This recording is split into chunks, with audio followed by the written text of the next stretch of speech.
En matière d'argent, comment faire pour déterminer quelle est votre richesse? Il ne va pas falloir vous concentrer uniquement sur votre salaire ou bien votre compte en banque. À l'image des sportifs de haut niveau, il faudra vous demander quelle est votre valeur nette. La valeur nette repose sur 4 piliers qui sont les revenus, les économies, les investissements et la simplification. Retirez un de ces 4 piliers et votre valeur nette s'effondre. Les revenus sont de deux sortes. Il y a tout d'abord les revenus professionnels, c'est-à-dire le salaire issu de notre travail. L'inconvénient avec ce type de revenus, c'est que nous disposons d'une quantité limitée de temps quotidien à accorder à notre travail. Les revenus se trouvent donc également limités. De plus, nous échangeons notre temps précieux contre de l'argent. C'est-à-dire que nous nous levons tous les matins pour aller travailler pour l'argent.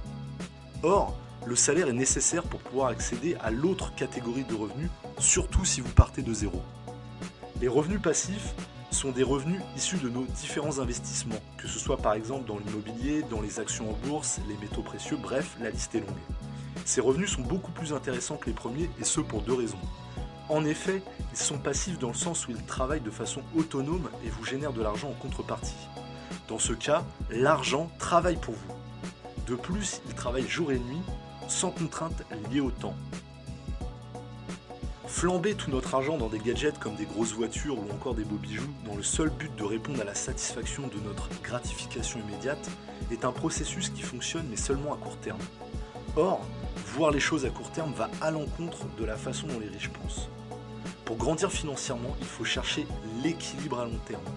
Il va donc falloir se créer une épargne en économisant 10% de chaque euro que l'on gagne.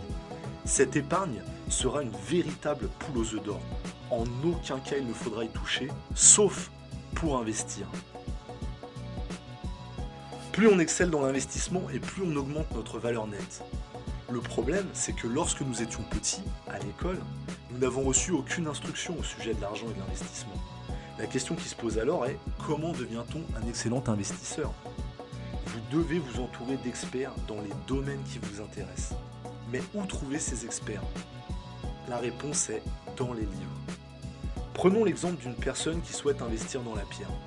Qui de mieux qu'un personnage comme Donald Trump peut en parler? Si le sujet vous intéresse, alors lisez des livres de Donald Trump. La simplification va de pair avec l'économie. Quoi de plus naturel que de rêver de belles maisons, de belles voitures, de beaux bijoux, bref, de belles choses. Or, comme nous l'avons dit plus tôt, il faudra éviter de satisfaire notre gratification immédiate. L'idée est donc de choisir un mode de vie peu gourmand en argent en cherchant la simplification. En limitant notre train de vie, nous allons pouvoir commencer à constituer notre capital à l'aide des économies et lancer nos investissements. Ce sont les fruits de ces investissements qui vont nous permettre d'augmenter progressivement notre train de vie et ainsi de pouvoir s'acheter ce qui nous fait vraiment plaisir sans se priver en contrepartie.